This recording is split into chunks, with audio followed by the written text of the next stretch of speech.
Pour moi, tout a commencé à la fin des années 70.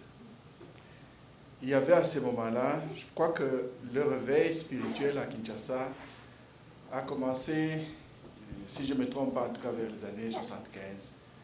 Le vrai réveil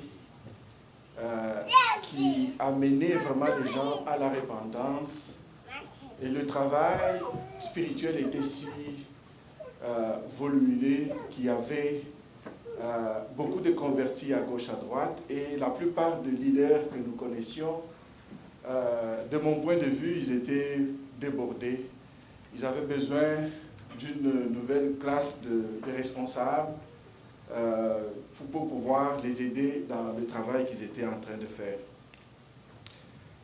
En 78, très jeune, encore avec plusieurs autres, nous avons suivi la formation de cette semaine, après lesquelles évidemment il y avait la prière avec imposition de main et l'effusion du Saint-Esprit. Et c'est comme ça que j'ai été exposé à la responsabilité dans les groupes de prière.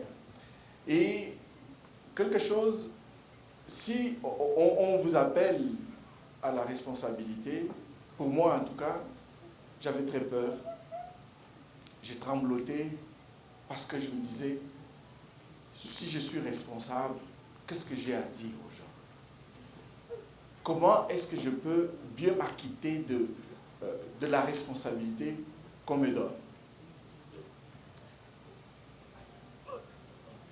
Dès le premier coup, j'ai dit à nos responsables, je ne sais pas comment je vais faire, mais je ne pense pas que je suis prêt encore. Parce que je suis encore tout petit. Je ne sais pas comment je peux faire. Je ne sais pas par où commencer. Et à cette époque-là, la parole qui sortait souvent était « Le Seigneur t'appelle, il sera avec toi. Si tu le laisses faire ce qu'il veut faire au travers de ta vie, tu verras que le Seigneur va te donner ce qu'il faut. » C'est comme ça que j'ai été exposé à des responsabilités en acceptant de servir à côté de nos aînés. Je me suis dit, Seigneur, je veux m'engager. Je m'engage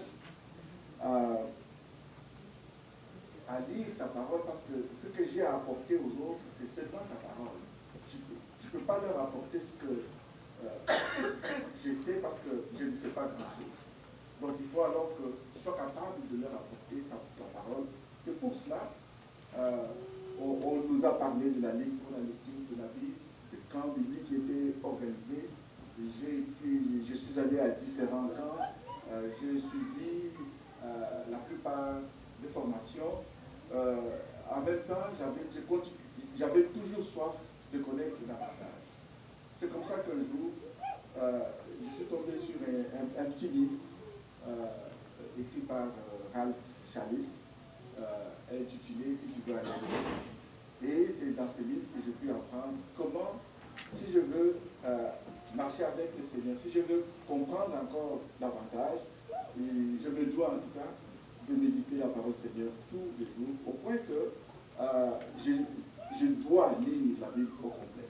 Il présentait une certaine méthode qui permettait au lecteur de lire la Bible au complet en un an. Ça m'intéressait, mais c'était difficile à faire parce que il fallait lire à peu près 3 chapitres par jour, méditer 3 chapitres par jour, 2 chapitres dans l'Ancien Testament et 1 chapitre dans le Nouveau. Et le défi que j'avais trouvé dans ce livre, il disait que si vous le faites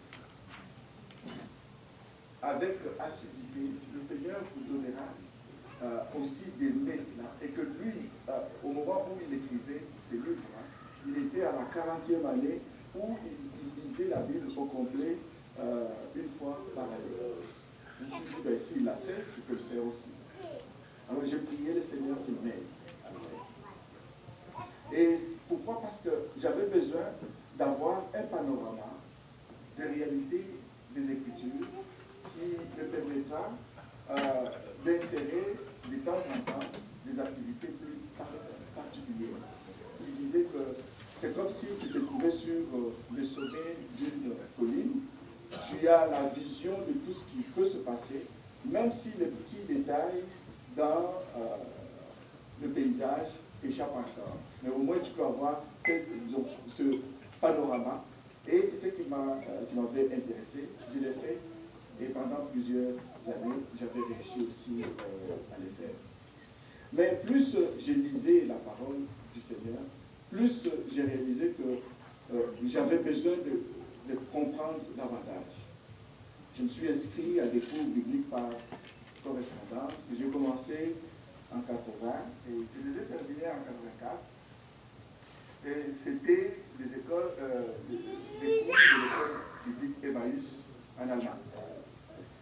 Ces cours m'ont aidé à comprendre pourquoi j'ai besoin de lire la parole, pourquoi j'ai besoin de connaître la doctrine chrétienne, pourquoi j'ai besoin de comprendre ce que le Seigneur exige et demande de ceux et celles qui veulent le servir. Et à partir de tout cela, je me suis dit, tout en continuant les méthodes que nous faisons encore actuellement avec la Ligue et le trimestre, j'avais tellement soif d'en apprendre davantage que je me suis fait des calendriers à moi.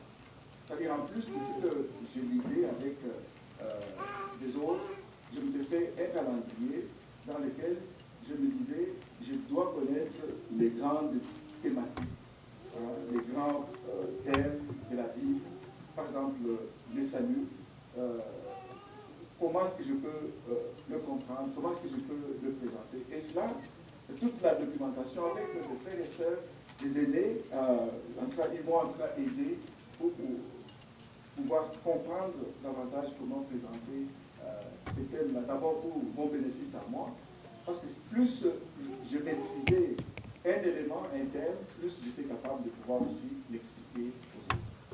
C'est pour ça que je suis arrivé à lire les Écritures. C'était devenu comme quelque chose dont je ne peux pas me passer. De la même manière que je ne peux pas me passer de l'air ou de la nourriture, depuis ces années-là, à la fin des années 70, jour après jour, je lis la parole du Seigneur. Je dois reconnaître que cela, c'est une grâce. J'ai beaucoup aimé ce que le frère, moi je l'appelle frère Christophe, c'est vrai, on peut l'appeler pasteur. Pour moi, c'est un frère parce que ce qu'il a donné comme témoignage, ça nous ressemble. On dirait les parcours par lesquels il est passé, je suis passé par là. Évidemment, sans les grands-parents, mais les autres choses, oui. Le Seigneur m'a aidé, évidemment, à côté de personnes, je ne veux pas citer de nom pour en oublier d'autres, mais tous les leaders de la Ligue ou de la lecture de la Bible à l'époque, même la sœur Hélène, je me souviens dans un camp, quelque part, je ne me souviens plus où j'étais tranquille, moins autre chose comme ça, j'ai dû aussi suivre quelque chose avec elle, je m'en souviens. Il y a ces personnes, ces hommes et ces femmes qui, d'une manière ou d'une autre, le Seigneur s'agit d'eux pour nous aider, moi en particulier.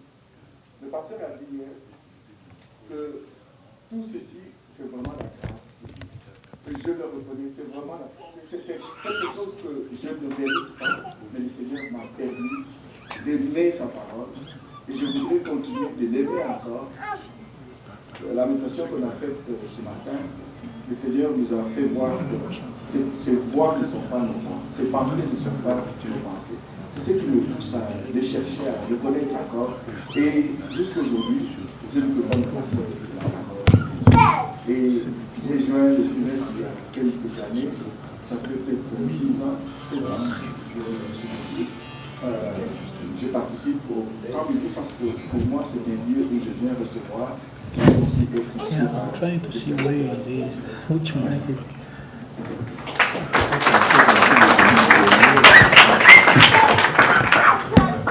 Merci beaucoup, pasteur José du Canada. Que ce soit la sœur Hélène, que ce soit le pasteur José, que ce soit tout cela qui passe, j'ai retenu une chose importante. Dieu continue